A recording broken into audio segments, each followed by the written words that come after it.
Next, deadly shooting at the Boise Towne Square Mall. I cannot stress enough how traumatic this event is for the community at large. The latest on a shooting that left 2 dead, 4 others injured. We hear from people who were inside when shots rang out, what they heard and saw. An emotional Boise mayor weighs in on a tragedy no one saw coming, one that has left the community in shock and in mourning. And one that has everyone asking why. To think that there was someone there with a gun that just wanted to kill people. You're watching Idaho's News Channel 7. This is the news at 10. Boise responding code for a shooting in Boise Towne Square. The security officer was shot. Police officers talking to dispatch today after responding to the Boise Towne Square Mall deadly shooting this afternoon. Boise police say the shooting occurred inside and outside the mall. 2 people died. 5 others were taken to the hospital with injuries, including the suspect and a responding officer. The officer has been treated and released. The suspect is in critical condition tonight after exchanging gunfire with police. They spotted an individual matching the description of the suspect outside of the mall, and gunfire was exchanged. This is where it happened. Witnesses we spoke to say inside the mall near the Macy's store. Our Andrew Bartline is on the scene at the corner of Milwaukee and Emerald. And Andrew, earlier today, we saw over 30 police units, maybe as many as 50 behind you. What's the scene like there tonight? Yeah, Mark, we've had crews here at Channel 7 on this scene, corner of Milwaukee and Emerald. There's a Dave & Buster's behind me. Might be difficult to see because it's dark, but the scene has largely died down. There was police tape here earlier today. That's all been taken down as well, and the road is back up, and people are going through just fine. Now, earlier today, when we arrived here just before 3 p.m., there were 2 cars that were blocked off by police officers.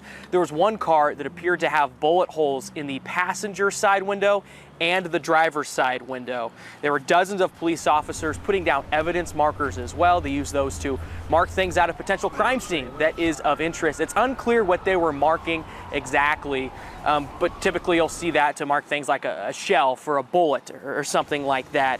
Now, information was dispatched to officers. We have that confirmed that suspect behind the Dave & Buster's wearing all black. That suspect, of course, now in custody, and it is unclear if this is the area where there was an exchange of shots between police officers and this suspect. But we did hear from the Boise Police Chief earlier today, Ryan Lee, addressing this issue, and we'll play that statement for you now. I cannot stress enough how traumatic this event is for the community at large, as well as for those that were witnesses or the families of those involved are involved themselves. We would ask that the community at large keep their families of the deceased in their thoughts, and that they also respect their privacy of any of the immediately affected in the community.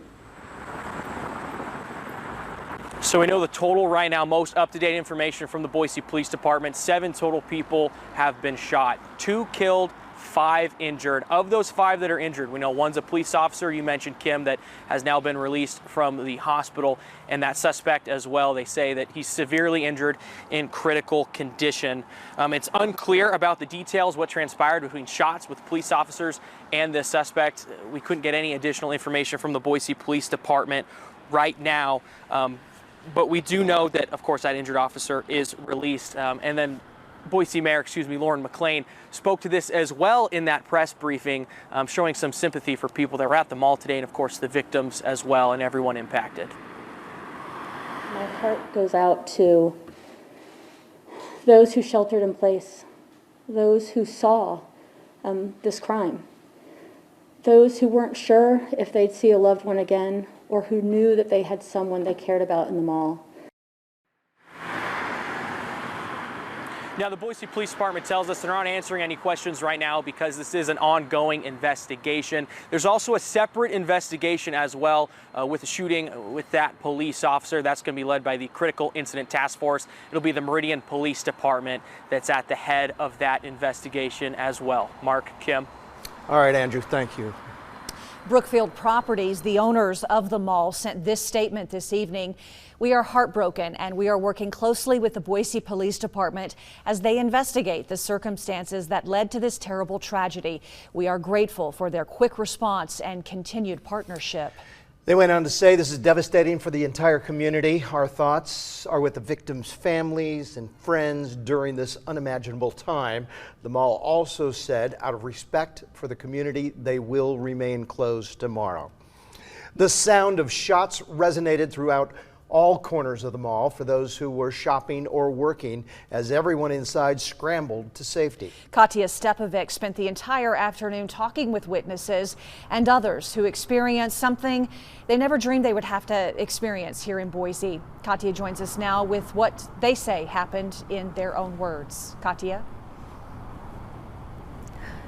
Well, absolutely, Mark and Kim. And first, I want to address where we are right now. This is still a current live investigation, so police officers have actually pushed the parameters back so they can continue that investigation. But all day, you heard it, we spoke to people, witnesses, rushing out of the mall, calling their loved ones, confirming that they are okay. But the bottom line here is that 2 people lost their lives today, and that is just something that the community is having a really hard time coming to terms with. It's slow, mall's dead, no one's in our store, and then I just hear a bunch of shots going off. I work at Wetzel Pretzel, and I was washing dishes, and all of a sudden I hear this bat, bat, bat, bat, bat, really loud, and you could tell instantly it was gunfire. Back-to-back 11 shots, boom, boom, boom, boom, boom, boom, boom, boom. She was like, there's an active shooter, stay locked down. We were just getting ready to check out, and we heard 4 or 5 shots, and we hit the ground immediately. And then the cashier, she hit the ground with us and started kind of crawling away. And then we heard another 4 or 5 shots. And she goes, come with me, come with me. And she took us and hit us into one of their closets that have a code on it. What was going through your mind? What if they get through that door? Yeah. We're dead. Owner, employee, security guard, or customer. Around 1:50 in the afternoon at the Boise Mall, minds raced and people dropped to the floor. My friends and I were drinking and having food at Old Chicago. Just paid our bill. And then we saw a bunch of people running out of the main entrance. Look like they were panicked, looking back. And that's when security pulled up and said there's an active shooter. And then got on the loudspeaker and told people to leave the building. Instantly, like, my heart rate's going, you know. I'm a little scared, not gonna lie. Just saw mobs of people running. Definitely some panic in people's eyes. Native Idahoans, first-time visitors, or lifetime shoppers all shared something in common Monday, a fear for their lives. We live in Illinois, like 3 hours away from Chicago, where it's more expected. So, you know, you don't expect for it to happen here. For people in the mall, after shots rang out, an hour and a half of hiding felt like a lifetime. Finally, we heard somebody knocking on the door and yelling, you know, state police, I thought they were saying. And we didn't even answer because who knows if it was real or not. How are you feeling right now? Scared to death. I actually want to get on the plane and go home. Stranger or native to the Gem State, the deadly act came as a complete shock and an act that will never be forgotten. An act that people say is not their Idaho. There was a casualty right there in front of me. And in the back of my mind, I'm like, why? Like, I'm just questioning it all. Like, why? Really, why? To think that there was someone there with a gun that just wanted to kill people or whatever the situation be is just, it's crazy. It's crazy to be put in that situation. Like, this is Boise. This doesn't very happen, you know, really ever, so. Yeah, this is just an absolutely tragic event, and the community obviously still on edge. People just wanting to know why the suspect wanted to kill 2 innocent people. And Mark, Kim, that's still an answer we're looking for. This is the mall we go to Christmas shop and always feel safe there. Wow, what a day. Katya, thank you. Well, there were so many people inside the mall at the time of this shooting, including Amanda Dunson. Amanda was there with her mother, 2 children, and their nanny. She was just 2 stores away from Macy when she heard the shots ring out. I didn't know what was going on because it sounded like balloons were popping. And I was looking down at Macy's and then it pop, pop, pop, pop. And so, you know, my son and my mom grabs my son off the thing and she dives into the other store. And then my au pair grabs my daughter and goes into Victoria's Secret. So I go into Victoria's Secret. And so we waited and we waited, and then I heard police. And so I peeked my head out. I shouldn't have done this, but I did. I peeked my head out, and there was a bunch of police down on the Macy's, and there was a man laying there. But it's also pretty jarring that happened, because it was Monday at 2:00 in the afternoon at the mall in Boise. Yeah, that's what we're all thinking. That's exactly what we're all thinking tonight. So many people saddened, as you heard Katya mention. She heard from a lot of people, and we did too, the sentiment that this is not my Idaho. Unfortunately, it happened, and our Idaho is now all about coming together as a community to support those that are grieving and hurting, and to help that healing process begin. And of course, our hearts go out to everyone involved in this horrible shooting. Never should one have to, or does one expect, when they're saying goodbye to their loved one who's headed to work, who's headed out to shop, and that they'll get a call like they did today.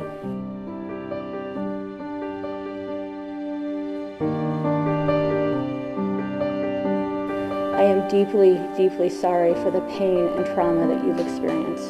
No one should have to experience that pain and trauma.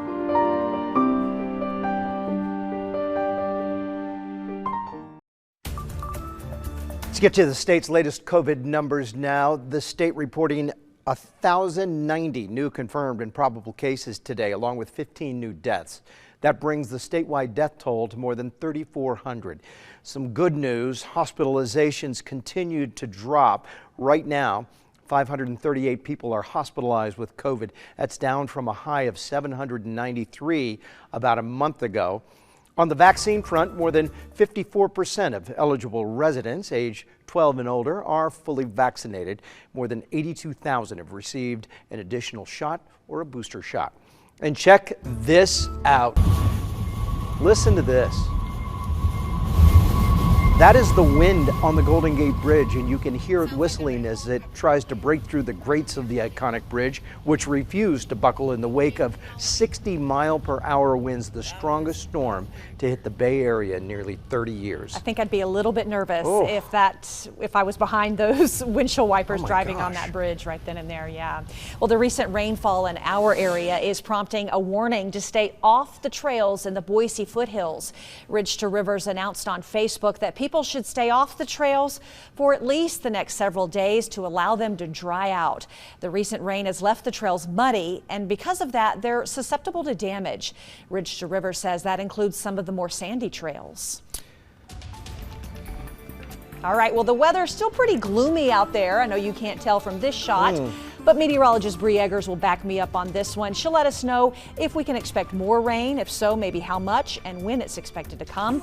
All of that straight ahead as we continue on this Monday night edition of the News at 10.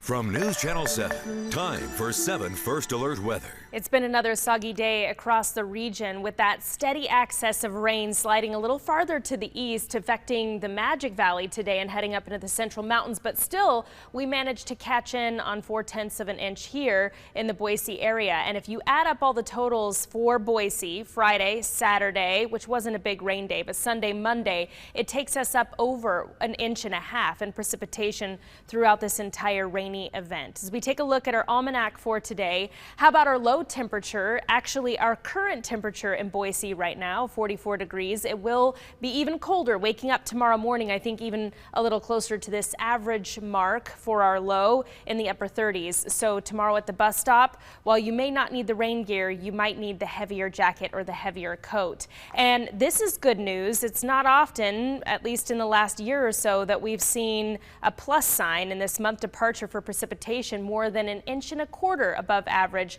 for the month of October so far.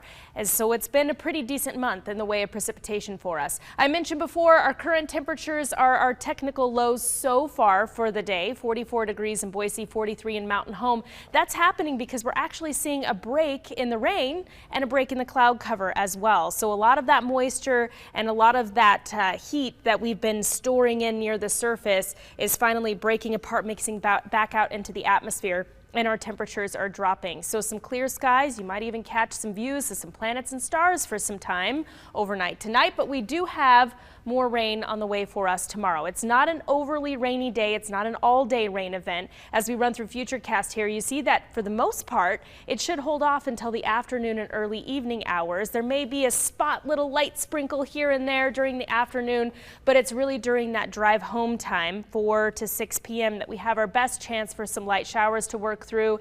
And there's really not big totals expected for the day tomorrow either. I'm thinking to the tune of perhaps up to 1/10 of an inch, but that might even be overestimating what we're in store for tomorrow. So a gradual drying process. It starts tomorrow, even though there's still a chance for showers. Temperatures stay on the cool side of things, still only in the low to mid 50s for the Treasure Valley highs tomorrow afternoon. Near 50 degrees for the Magic Valley. And our 7-day forecast shows that that gradual drying and warming trend will continue for us toward the end of the week. So Wednesday, still a very slight chance for a spot sprinkle or a light shower, I think really early in the day with more sunshine into the afternoon. But then Thursday and Friday, perhaps those are the days when it's all about the cleanup that needs to be done from the wind and the rain that we saw over the weekend, with highs into the mid 60s. While it's a little bit cooler for the weekend, it does look dry for the trick-or-treating forecast, and I'm thinking that low 50s is what we can plan on right around sunset at 6:36 if that's when you're heading out on Sunday to celebrate Halloween trick-or-treating festivities. Kim and Mark? Thank you.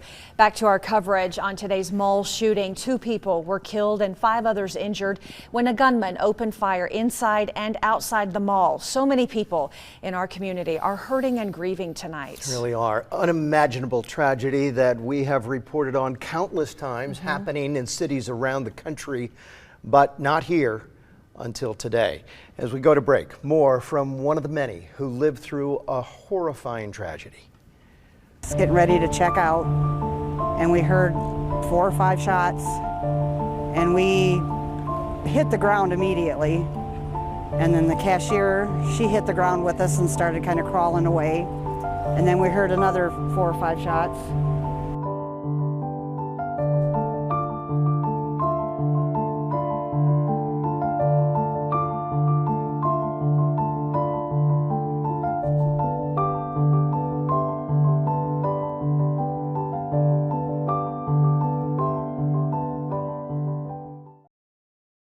Tonight, the questions surrounding social media giant Facebook are growing louder as a former employee continues to share her perspective, as well as inside information and research with members of Parliament and the media. NBC's Jay Gray has the latest. There is growing concern and evidence, some say, that social media giant Facebook prioritizes growth and profits over user safety, and as a result continues to promote dangerous, divisive content and misinformation. The current system is biased towards bad actors and biased towards people who push people to the extremes. Today, Facebook employee turned whistleblower Frances Haugen answering questions from members of Parliament in London just weeks after her testimony on Capitol Hill, urging lawmakers to investigate and, when necessary, regulate the company. I think it's a question of Facebook's willingness to act to protect people. Her mistrust leading Haugen to provide thousands of internal documents and research to Congress, the Securities and Exchange Commission, and a consortium of media outlets, including NBC News. A series of reports from that group based on the information now calling into question Facebook's actions leading up to the January 6th attack on the Capitol and how the company has dealt with misleading posts about COVID-19 and vaccines. We are not perfect at that, but we are investing billions of dollars, and we have more than 40,000 people across the company who are working on safety and security. A process now being questioned by governments, journalists, and users around the world. Jay Gray, NBC News. We wanted to create an environment where some teams in the bye week look at it like, hey, we're going to rest or take the week off. And, you know, we took it the exact opposite. Like, no, this is a great opportunity for us to compete with each other and get better. What better way to do that than to put the ball out there and let's put, you know, best on best, and a lot of juice at practice, a lot of fire. These guys still believe they can accomplish a lot of things with this season. They're going to push each other to do it. And it was a good week. I love the mustache, Coach Plow. From the sounds of it, the Broncos had a really productive bye week with a heavy emphasis on competition between the offense and defense in practice. Boise State returns to action this Saturday in Fort Collins, hoping to improve to 11-0 all time against Colorado State. Bronco players had some time off this weekend to rest up and get healthy. Before that, though, Boise State held practices earlier in the week with what some coaches called very competitive practices. In fact, the most competitive practices they've had all season long. We had some of the most competitive practices we've had all year. The mentality and the urgency to start practice was awesome. There were a bunch of competitive things built into practice, as well as just, the team periods and competing against each other and how we did that. Resetting the vision on what it looks like, what the work takes to become a consistent team, that teamwork, and establishing that mentality of what it looks like, from the very beginning of the week. We had some of our most competitive practices that we've had in the past year, consistently for a week. Broncos and Rams kick off Saturday at 5 o'clock, broadcast on CBS Sportsnet. In case you missed it Saturday, the College of Idaho improved to 5-2 this season with a 48-42 overtime win over 22nd-ranked Montana Western, and junior linebacker Dylan Martinez led the way defensively. The former Mountain View standout recorded a program record 22 tackles in the game. How is that even possible? Dylan has 84 through the first 7 games this fall. That number already ranks 4th most ever in a single season by a Yote. Here's Coach Morosky now on his star linebacker. He's phenomenal. He's if he had to improve in one area, it would be in communication, but he's an all-American player. He really is that good for us, and from the great Mountain View High School program, and we knew he was going to be good. And you never know how good somebody's going to be in college, but he's gotten better and better and better every year. Very, very determined competitor. 5-2 Yotes now hit the road this weekend at Southern Oregon. 2 o'clock Mountain Time kickoff for that one. Heading down to the prep level, Class 5A football playoff field solidified tonight after a 3-way Kansas City tiebreaker was played up north tonight. Due to those results, Bora earns an at-large spot in the playoffs. They will open up this Friday at Eagle in the opening round of the 5A state playoffs. Hey, speaking of the prep ranks, over to the wrestling mat we go. A big congrats to Bishop Kelly Knights freshman wrestler Matthew Martino, who competed this past weekend at the Pan American Championships in Mexico City. Matthew brings home an individual first place gold medal in the prestigious competition in both the Greco and freestyle wrestling competitions. Also helps Team USA earn first place in both of those team events as well. Big congrats to Matthew on his path to following in big bro Christopher's footsteps. Christopher, of course, is a Princeton commit, 3-time state champion for the Knights as well. That family, very talented when it comes to wrestling. Monday Night Football tonight, 2-4 Seahawks hosting the 3-2 Saints. Honestly, not going to lie, pretty boring game. I miss a healthy Russ Wilson. So do 12's fans. Saints win this one on this field goal right here. Hawks fall to 2-5 this season. Tough sledding for Pete Carroll and company. We're back with more news after the break. Really is hard to find words for the end of the day we just witnessed. I felt like I was having an out-of-body experience when the words "two dead from a shooting at the Boise Mall" came out of my mouth today. It was and continues to be so hard to process. Of course, the questions of how and why did this happen, those are still trying to be answered right now by Boise police and all of those investigating as it is ongoing. Of course, you can keep it right here at KTVB on air and online for the latest. Our hearts go out to everyone grieving tonight.